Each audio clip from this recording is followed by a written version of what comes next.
İşdən iş çıxarırıq. Nərmin Aşurzadə ilə idarə etmənin əsasları başlayır.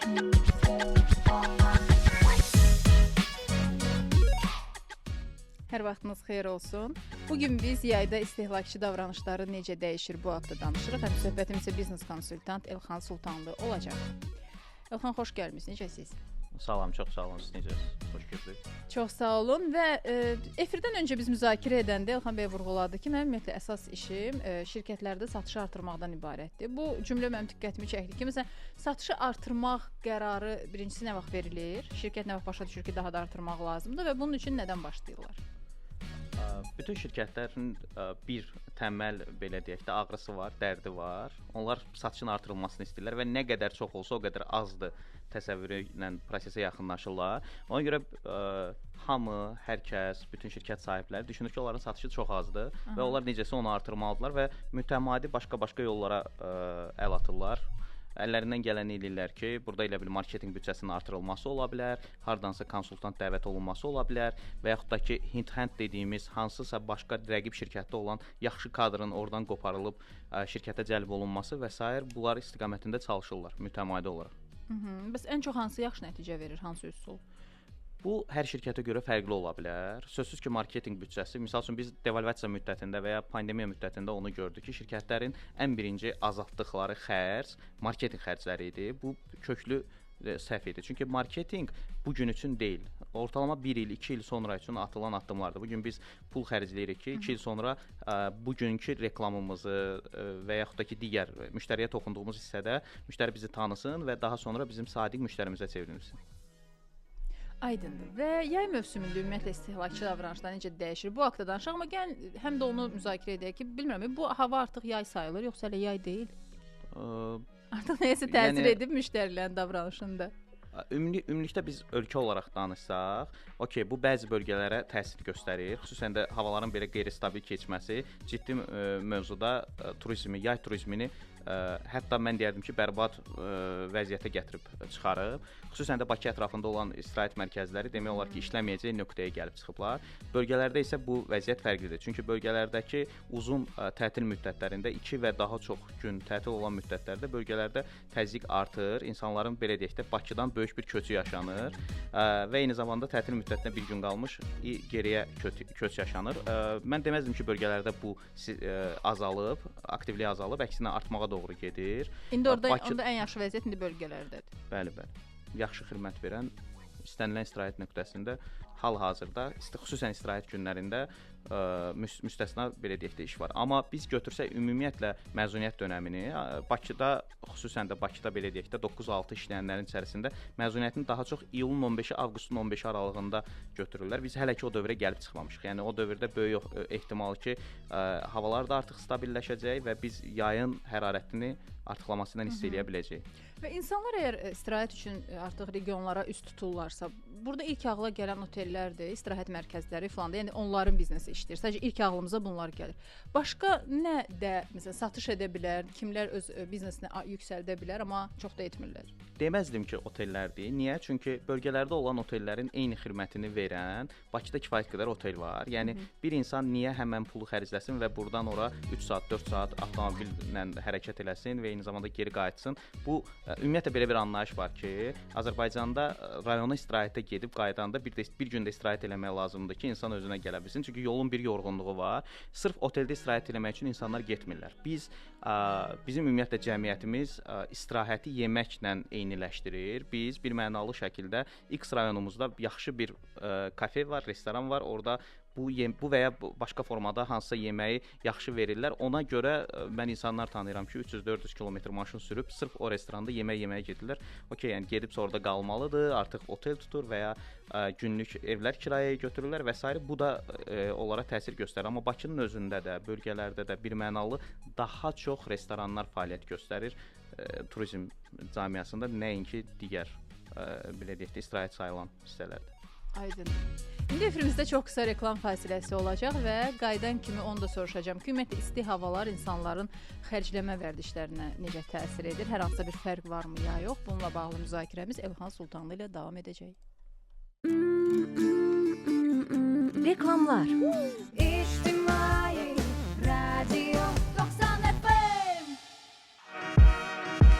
İş dünyası ilə bağlı aktual söhbətlər, faydalı məsləhətlər, maraqlı qonaqlarla müzakirələr İctimai Radioda.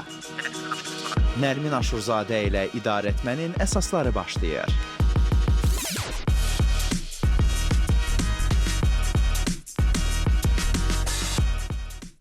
Bir dəfə bir araşdırmaydı deyəsən oxumuşdum ki, insanlar yağışlı havalarda, qar yağanda, günəş olmayanda, günəşi görməyəndə biraz daha az pul xərcləməyə meylli olurlar. Xüsusilə də məsələn hardasa gedib əyləşirsənsə, artıq orada daha az bəxşiş saxlamağa başlayırsan, amma isti havalarda bu əksinə olur. Sizcə bizim ölkədə də belədir? Bizim ölkədə belə deyil. Birmənalı şəkildə belə deyil, amma insanların vərdiş etdiyi bir şey var. Hava tutqundursa, avtomatik olaraq depressiv olacaq həmin adam, evə çəkilmək istəyəcək. Evə çəkilmək isə xərcləməmək nöqtəsidir. Çünki biz evin içərisində demək olar ki, pul xərcləmirik. Okay, həyatımıza girən bəzi onlaynın qatdıqları, internetin qatdıqları üstünlüklər var. Biz istədiyimizdə evə sifariş verə bilirik. Amma nə qədər veririk? Biz bu dəqiqədə çatdırılma xidmətlərinin belə deyək də iş qrafikinə baxsaq, onların çatdırılması daha çox iş yerlərinədir, nəinki evlərə. Yəni iş yerində olan adam nahara və yaxud da digər formada yemək və yaxud da başqa nəsə sifariş verə bilir. Amma birbaşa evə verənlərin sayı çox azdır. Yəni statistikaya baxsaq 10% keçmir. Amma bu bəxşiş məsələsində məsələn nəyi müşahidə eləmisiniz? Elə yayda necədirsə, qışda da elə olur? Yox. Depressiv olan adam bəxşiş vermək istəmir. Normalda misal üçün deyək də 100 manatlıq bir hesaba 10 manat bəxşiş verən hansısa müştəri bu halda ya verməyəcək, ya da onu çox az verəcək. Çünki o depressivdir. Çünki onun üçün hava yağışlıdır, o çıxacaq, nə bilim, hansısa bir depressiv mahnı qoyacaq, ona qulaq asacaq, mütləq sevgilisindən köhnə sevgilisi yadına düşəcək və yaxud da ki, hansısa bir çox sevdiyi adamın dünyadan köçmə şeyi yadına düşəcək, yaxın bir dostunun ayrılması yadına düşəcək. Yəni adam depressiv gedir. Biz bunu dünyada da görə bilirik. Dünyada belə deyək ki, günəş az düşən ölkələr var. Norveç, İsveç və Skandinaviya ölkələri sayılır. Onlarda dünyanın cənnəti sayılsa da həmin ölkələr, amma ən çox intihar faizi də oradadır. Adamın heç bir problemi yoxdur, amma intihar eləyir. Ona görə ki, ora ilin 9 ayı günəş düşmür. Çox az, gündə bir neçə saat orada günəş işığı olur. Adam depressivdir. Bir yerdən sonra deyir ki, mənim hər şeyim var. Mən gedim bir intihar edeyim, görüm o tərəfdə nəsə var, yoxsa yox. Yəni adamın görmədiyi, dadmadığı bir həzz var, gedir onu dadmağa. Amma biz onu ərəb ölkələrində görə bilmirik. Birinci ona görə görə bilmirik ki, ora sadəcə olaraq günlük belə deyək də xərc misalında bu dəqiqə Orta Asiyada da bu tendensiya var ki, insanlar günlük yaşamlarını belə güc bala ilə qarşılayırlar. Onların dərdi sadəcə olaraq bizim mətbəx dediyimiz dərddir. Yəni gündəlik yemək üçün lazım olan pul resursunu qazanmağa günlərinin 90%-ni xərcləyirlər. Birbaşa yadlarına düşmür, amma biz bunu neçə əsrlər boyu təyin eləmişik. Analizlər və s. nəticəsi onu göstərir ki, o insanlar sadəcə olaraq günəşli yaşadıqlarına görə onlarda intihar faizi də çox aşağıdır. Biz bunu dini və digər bir şeyləri də qata bilərik, amma yəni kifayət qədər qatı propagandlar var ki, onlar intihar eləyirlər. Depressiv havalarda, daha sonra depressiv olan insanlarda belə bir fikir var ki, yəni onlar hətta daha çox xərcləməyə də meylli ola bilirlər. Yəni xüsusən məsələn qadınlarla bağlı deyirlər ki, kimsə depressiyadırsa daha çox pul xərcləməyə başlayır. Bu haqqda danışarıq, amma prodüserimiz deyir ki, dinləyici nəsə fikir bildirmək istəyir, ona görə onu da eşidək. Rail bəy, salam. Salam, hər vaxtınız xeyir. Hər vaxtınız xeyir, buyurun eşidirik sizi.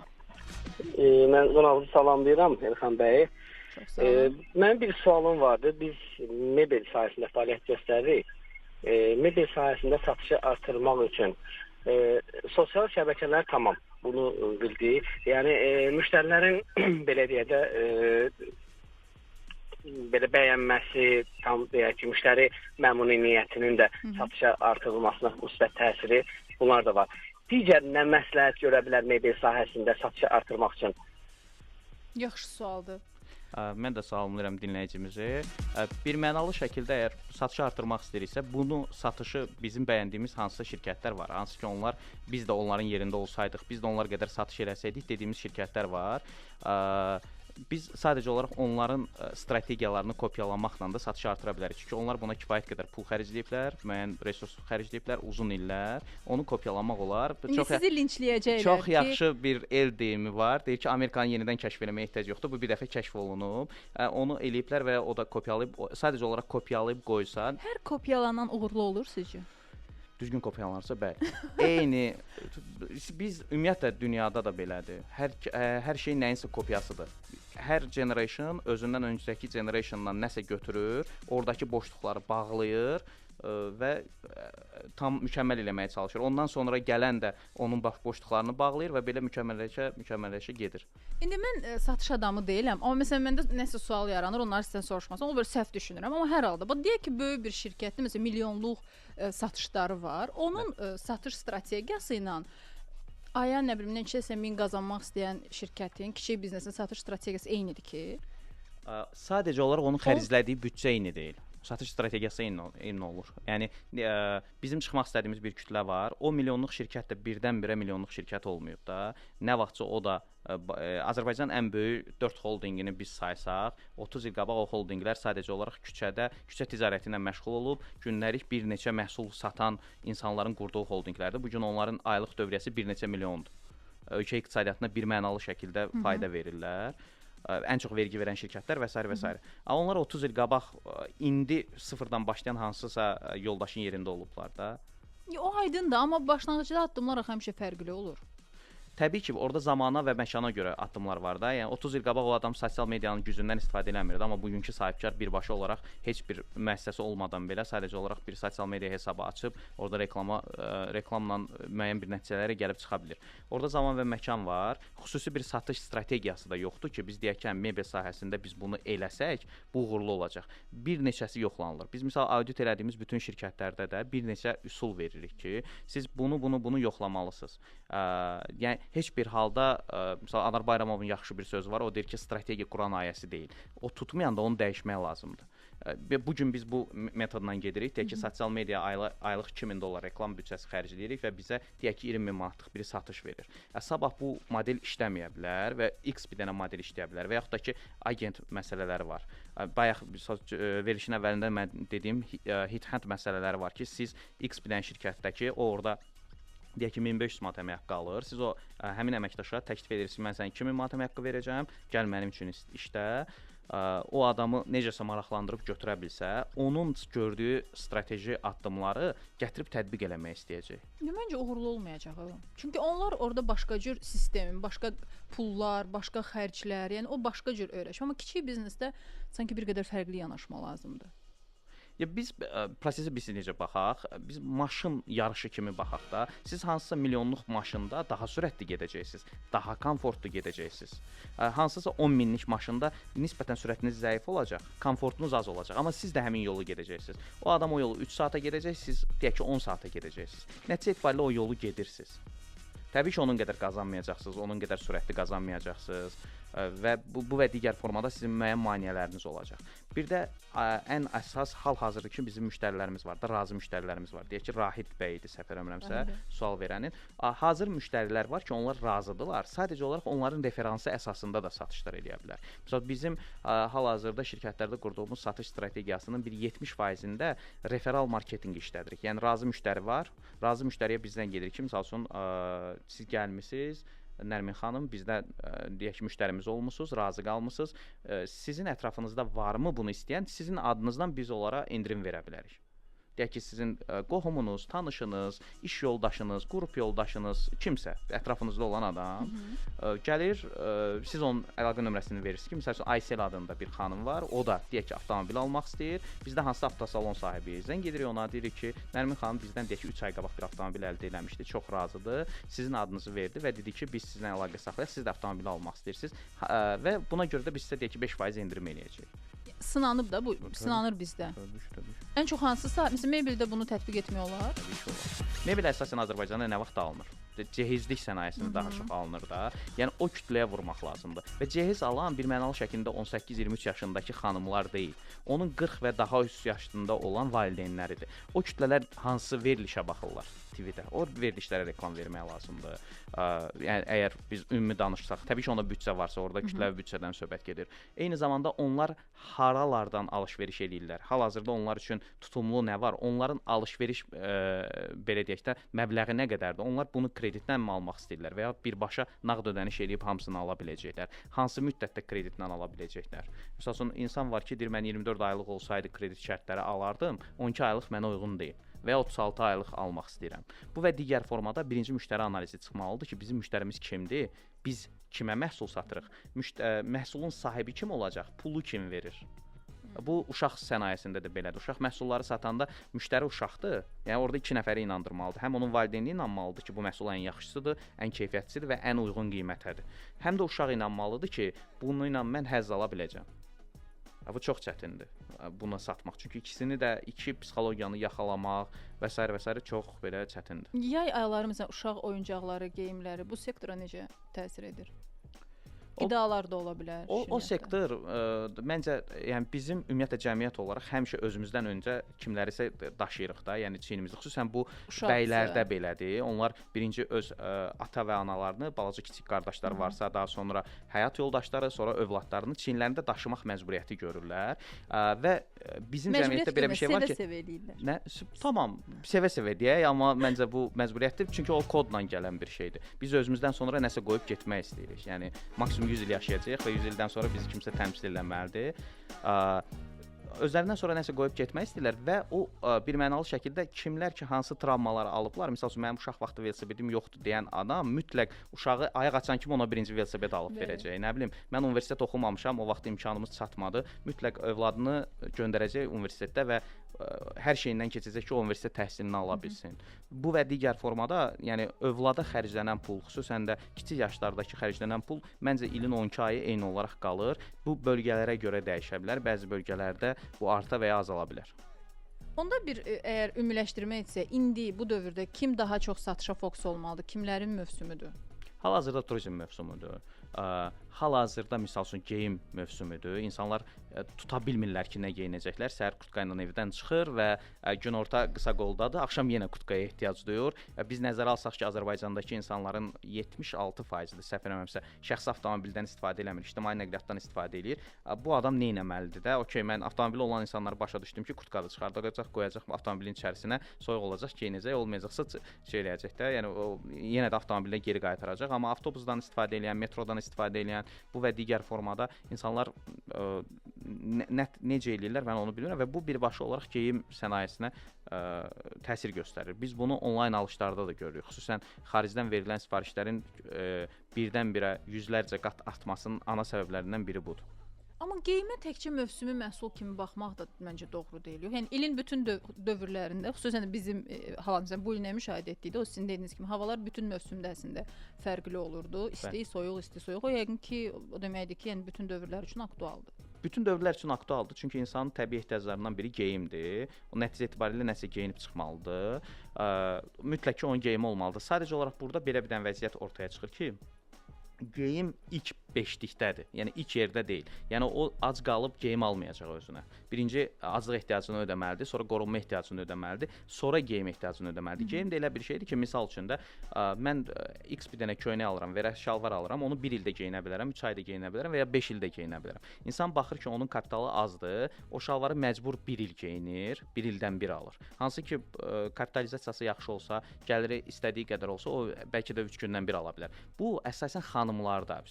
Xanım sənayesində onlar geyimə, makyaja, gözəllik vasitələrinə ciddi, hətta multimilyonlar xərclənən bir belə deyək də bazardan danışırıq biz. Sadəcə olaraq o da risklidir. Çünki xanımın davranışları sürətli dəyişir. Onun reaksiyaları çox dəhşətli dərəcədə sürətlidir. Bu gün bəyəndiyi paltarı sabah bəyənməyə bilər. Bu gün gəldi, adam piştaxtada paltarı gördü, bəyəndi, dedi ki, mən bu gün sabah gəlib götürəcəm və ya 3 gün sonra mən əmək haqqı köçəcək, əmək haqqımı alan kimi gəlib bu məhsulu əldə edəcəm. Okay, amma 3 gündən sonra o gəlməyə bilər. Misal üçün biz onu tora salma strategiyalarından birini işlədirik ki, okay, bundan deyək ki, hal-hazırda stokda 3 ədəd qalıb, bunun qiyməti 150 manatdır. Siz heç olmasa minimum bir 30-50 manat arası bir ödəniş eləyin. Biz bu paltarı sizin üçün ayıraq qoyaq qırağa, siz gəlib pulun qalanını da ödəyəndə götürüb verəcəyik. Çünki kifayət qədər biz yaşayırıq bu proseslə ki, xanımlar gedirlər və geri dönmürlər. Kişilər dönür? Kişilər ümumiyyətlə konkretdirlər. Ciblərində pul olmasa girib nəyisə baxmağı sevmirlər. Bir mənalı şəkildə. Pulu varsa o deyir ki, mənim konkret olaraq bir istiqamətim var. Mən misal üçün 100 manata özümə şalvar alacağam. O gedir, sırf geyindiyi brendi deyək və yaxud da falan onlayn sifariş vermək istəyirsə hansısa saytdan, aplikasiyadan girir, konkret olaraq onu tapır. Xanımlarda isə bir limit yoxdur. O deyir ki, onsuz da mən bu pulu bəyənsəm hardansa tapacağam. Necəsə təmin eləyəcəm də, ya həyat yoldaşımdan, ya atamdan, qardaşımdan və digər formada da. sadəcə olaraq bəyənmək istəyir və bəyənmək istəyəndə mütləq həmcinsinin fikrinə müraciət edir. Siz baxsaz, birmənalı şəkildə çox az görərsiniz ki, cütlüklər eyni anda alış-verişə çıxırlar. Mütləq o xanımdan alış-verişə gələcək, mütləq hansısa rəfiqəsi ilə, rəfiqəsi bəyənsə alacaq, özü bəyənsə bəlkə də almayacaq onu. Yəni orada bir yaxalanma var. Kişilərdə isə tamamilə fərqlidir. Kişinin pulu varsa alacaq, pulu yoxdursa ümumiyyətlə o tərəfə baxmayacaq. O qədər pulu yoxdursa. Ona görə misal üçün kişi davranışlarında bir mənalı şəkildə girirdir ki, onun qiyməti neçədir, amma xanım elə demir. Bu razmeri var, yoxdur. Bunun nə bu rəngi var, yoxsa yox. Suallar tamamilə dəyişir. Əgər kişi görsə ki, o qiymətinə uyğundur, sonra ondan deyək ki, hansısa razmeri soruşacaq, hansısa rəngi soruşacaq və digər xüsusiyyətləri soruşacaq. İndi mən anlamadım ki, sizin üçün yaxşı müştəri kim hesab edilir? Bizim üçün yaxşı müştəri Bu kişi, cibində pul olan müştəridir. Pul xərcləmək istəyən müştəridir daha doğrusu. Biz cinsiyyət fərqi eləmirik. Çünki Yox, indi xüsusiyyətlər böldünüz. Məsələn, qadınların xüsusiyyətləri budur, kişilərdə isə belədir. Bunların arasında baxanda mən elə gəlir ki, qadınlar daha yaxşı qadınlar müştəridir. daha çox pul xərcləyir. Bu birmənalı belədir. Deməli, onlar daha pandemiya müddətində gördük ki, gözəllik sənayesi azalmadı ki, çoxaldı. Hətta müəyyən qadağalar tətbiq olunmuşdu. İnsanlar öz evlərində baxım keçirdirdilər. Nəticə etibarilə səni görən yoxdur da, sən yenə də həyat yoldaşın görür, ailə üzvlərin görür də, sən evdən çölə çıxmırsan, amma baxıma yenə də pul xərcləyirdilər. Ona görə, yəni ən çox pul xərcləyəndə xanımlardır. Xanımlar yəni düşünmürlər sabah necə olacaq, bir aydan sonra necə olacaq. Adətən bunu düşünən Sizin bundan şikayətlənməyiniz mənə qəribə mən şikayət gəlir. eləmirəm ki. Mən siz sadəcə olaraq sual verirəm, cavab verirəm. Amma şikayət kimi danışırsınız. Satış adamlarını bu sevindirməlidir də. Sevindirir. Biz hədəf kütləmizi də onun üstündə qururuq onsuz da. Bizə xanımlar daha maraqlıdır. Xanımlar ani qərarlar verə bilirlər. Xanımlar düşünürlər ki, biz bu gün kreditə girdikdə o pulu heç vaxt ödəməyəcəyik. Amma kişilər fikirləşir ki, mən bunu 12 aylıq eləsəm daha yaxşı olar, 8 aylıq yoxsa 10-15 aylıq da. Orada avtomatik olaraq düşünürlər. Öz gəlirlərini ölçüb biçirlər. Amma xanımlar elə bil ki, uçurumdan atlamağa daha rahatdılar. Onlar ani qərar verirlər və deyirlər ki, "Vəsə da biz bunu almalıyıq." İndi valla bilmirəm yaxşı sözlər deyirsiniz yoxsa Mən birmənalı şəkildə tam anlamadım. məhsul satanlar üçün danışıram. Yəni xanımlar bizdən Əgər mövsümi məhsullara qayıtsaq, hansı məhsullar? Məsələn, mən elə gəlir ki, dondurma artıq mövsümi məhsul sayılmaya bilər, yoxsa sayılır hələ də?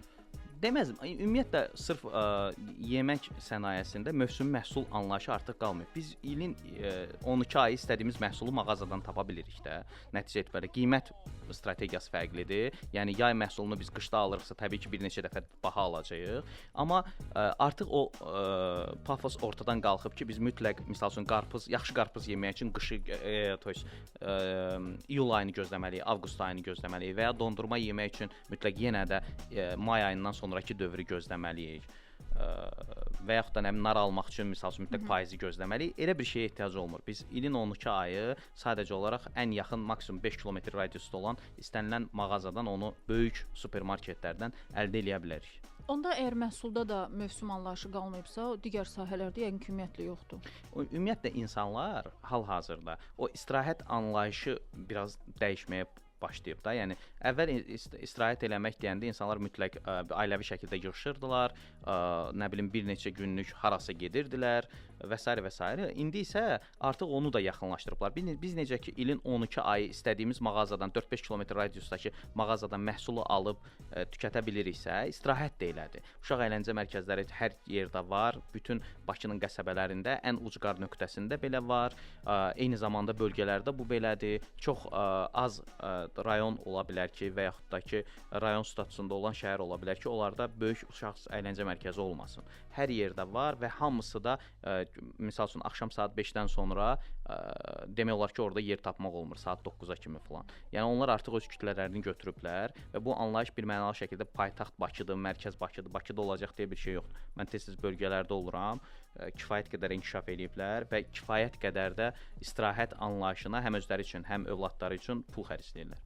Yaya xüsusi olaraq hazırlaşanlar qalmadı, belə başa düşdüm. Xüsusi olaraq yenə də hazırlaşanlar var. Xüsusi olaraq xüsusən burada elə bil məzuniyyət dönəmini yaya saxlayan insanlar var ki, bir də bizim anlayış da fərqlidir. Bizdə qohum anlayışı var ki, mən mütləq deyək ki, öz nənəmi, babamı görmək üçün hansısa bölgəmizə gedəcəm və burada əslində bir xəsislik ortaya girir. Çünki adam belə deyək də hansısa belə istirahət mərkəzindən pul xərcləməmək üçün o deyir ki, mən gedirəm qohumlarımın yanına, orada qalacağam, hansı ki ki, yəni okey də, yəni sən bu pulu xərcləyə bilərsən, oradakı turizm sektoru da işləməlidir. Nə olsun, nənənin yanında qalmaq lazımdır. Qalmaq lazımdır, amma ondan da yaxşısı bu ola bilər ki, o nənəni götürüb özünü də istirahətə aparmaq. Hazır ev qala. İlham, bu heç kim axı belə etməz. Biz istehlakçı tərəfdən danışmırıq ki, yəni bir mənalı şəkildə biz danışırıq. Yo, aydın, amma bu ənənəmi, vərdişmi, belə bir, məsələn, kimisə rayonda evi varsa, nənə, baba, ata-ana evi, o qala gedib, yəni ola bilər, kimsə gedib hardasa da qala bilər. Amma ehtimal çox azdır da. Daha çox, yəni onun əksər vaxtın gedib qohumların yanında qalacaq. Okey, yəni bu zaten belədir. Biz bunu bu gün dəyişə bilmərik, amma bu get-gedə dəyişir. İnsanlar ora sadəcə olaraq necə ki biz Bakıda digər qohumumuzun evinə gedirik, 2-3 saatda orada qonaq oluruq, qayıdıb gəlirik də. Artıq rayona da gedəndə elə etmək nöqtəsinə gəliblər. Okey, gedirlər, nənəsini, babasını görür, bibisini, xalasını, əmisini, dayısını, kimisə görür, orada oturur və s. amma deyir ki, mən getməliyəm. Məsəl üçün X bir dənə yerdə restoran danışmışıq, orada həm də otelin içərisində də qalacağıq və yaxud da Afreyimdir, nəsə. Bu belə vərdişlər adət-ənənələr var da. Məsələn, deyək ki, biz həmişə belə öyrəşmişik. Bu da onlardan biridir. Məsələn, bunları dəyişmək üçün satış adamları, marketoloqlar nələr eləyir ki, özlərinə sərf edən forma olsun deyə? Marketoloqların bir dənə ana məqsədləri var ki, onun qarşısındakı müştəri kütləsi var. O müştəri kütləsinin ciblərində X qədər bir məbləğ var. Deyək ki, 1000 manat bir büdcə var. Marketoloq çalışır ki, onun 950 manatını necəsə ondan qoparsın. Bu hələ insaflı marketoloqdur. Hə, 50 manata saxlayır ki, o evə getməlidir, bir neçə gün yaşamalıdır və s. Amma hal-hazırda biz süni intellektin marketinqə belə deyək ki, müdaxiləsini görürük bir mənalı şəkildə. Orada artıq o deyir ki, okey 100 manatın var, 1000 manatın var, 1000 manatını xərcləyəcəksən. Əgər kredit kartında limit varsa, onu da xərcləyəcəksən. Gedib bir dostlarından da borc alacaqsan, inşallah sonra yaşayarsan. Belə baxırlar prosesə. Hə, və bunun üçün nə edirsiniz? Məsələn, bunun hansı hilələr falan? Reklam strategiyaları görülür. Xüsusən də sosial mediada reklam strategiyaları. Dediyim kimi, müştərini dəqiq tanıdıqdan sonra, müştəri konkret olaraq nə istəyirsə, müştərinin istədiyini biz ona veririk. Yəni müştəri əgər bu gün bütün günü gəzir və hansısa top modellərə baxır ki, bu nə yaxşı geyinir, nə yaxşı yerdə istirahət eləyir, okey də, yəni istirahət eləyir, həmin də reklam onun qarşısına çıxmalıdır. Və yaxud da ki, influencer marketinqində buna Azərbaycan dilində rəy öndəri deyirlər. Müəyyən bir rəy öndəriləri var ki, onun bir kütləsi var, 300 min, 500 min, 1 milyon, 2 milyon və s. Ona pulsuz şəkildə istirahət nöqtələrində bir neçə günlük otaqlar verilir, full xidmət verilir və s. ki, o sadəcə olaraq gəlsin, pulsuz istirahət eləsin və bunun haqqında da paylaşım eləsin ki, mən X restorana getdim, hər şey əla idi, nə bilim gecədə falan oteldə qaldım, uşaqlar üçün də əyləncə mərkəzi var, həyat yoldaşımla yaxşı vaxt keçirdik, həyətində nə bilim at sürə bildik, orada həm də digər heyvanları görə bildik və s.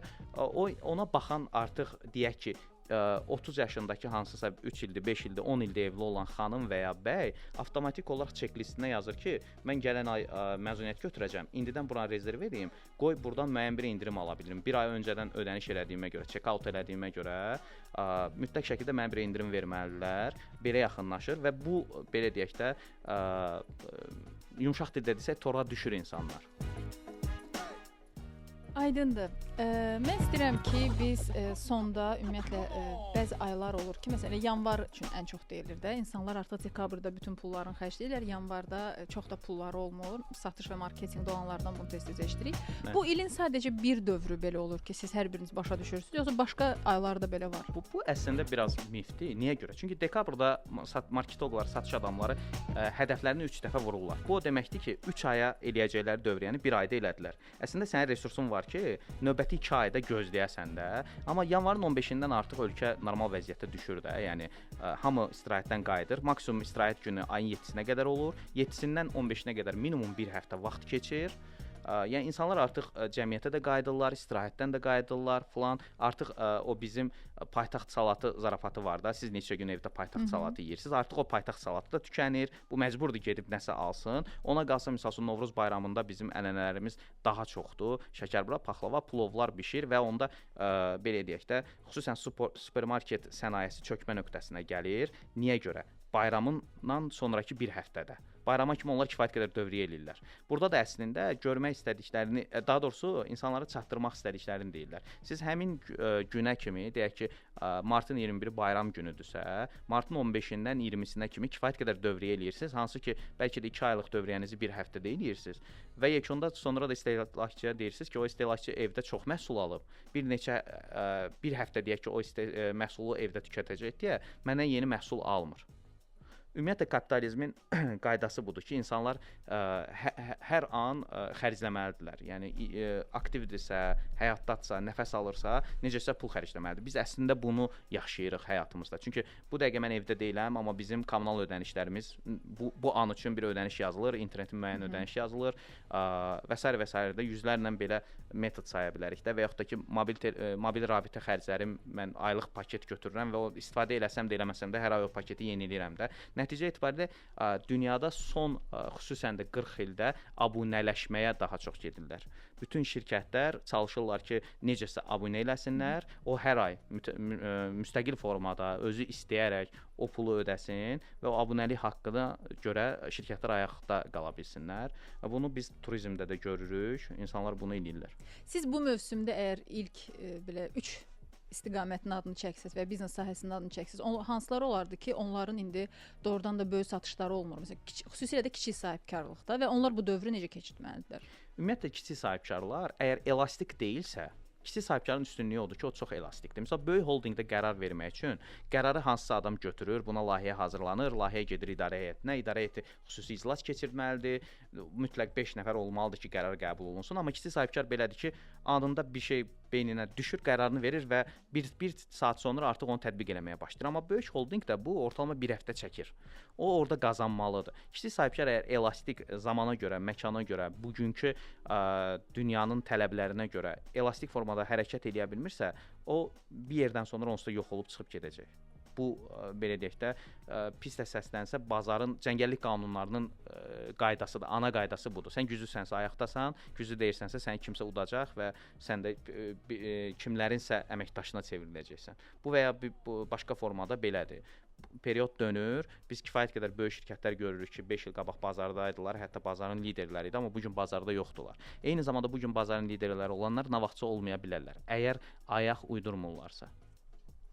Bugünkü həmsöhbətim biznes konsultant Elxan Sultanlı idi. Biz onunla birlikdə satış haqqında danışırdıq və daha dəqiq desəm, yayda istehlakçı davranışları necə dəyişir, bunu müzakirə etdik.